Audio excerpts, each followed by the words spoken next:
au cours des campagnes de la Libération.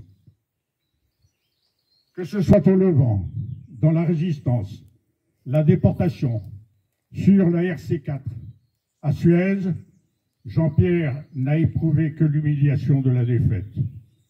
Il veut prendre sa revanche sur le destin.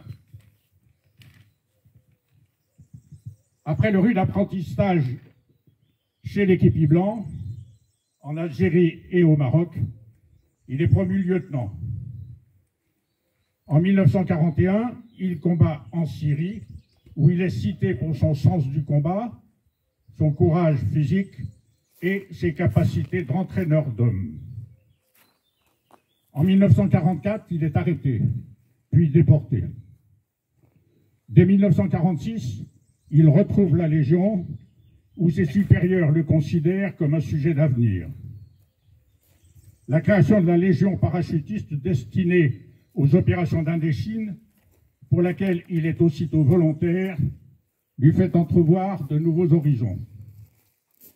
Il sera l'un des rares rescapés du sacrifice du premier BEP sur la RC4. Dès 1955, il donnera toute sa mesure à la tête du premier REP dans la diversité féroce des combats d'Algérie. Le lieutenant-colonel Jean-Pierre avait fabriqué un régiment à son image. Sa tête était massive, son regard froid, il avait le goût de la solitude et du silence. L'entraînement devait être plus exigeant que les conditions réelles du combat, et il disait parfois, quand on fait la guerre, il faut prendre les moyens de la gagner, sinon c'est un crime. Il forge un instrument qui puisse enfin lui apporter la réussite. Il fait du premier REP cette formidable machine de guerre qui se révèle à son plus haut niveau lors de la bataille des frontières. Il tombera le 29 mai 1958 dans la région de Guelma.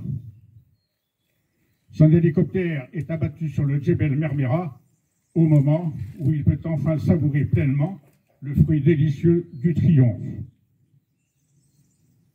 Blessé 2 fois, titulaire de 9 citations dont 6 à l'ordre de l'armée, il était grand officier de la Légion d'honneur. La vie du lieutenant-colonel Jean-Pierre fut une épopée, écrit notre camarade Philippe Mercier. Le récit de ses combats en Syrie, en Indochine et en Algérie est haletant, passionnant et toujours édifiant.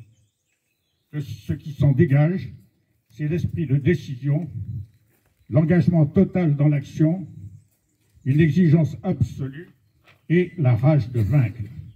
La marque d'un homme de guerre, Pierre Jean-Pierre.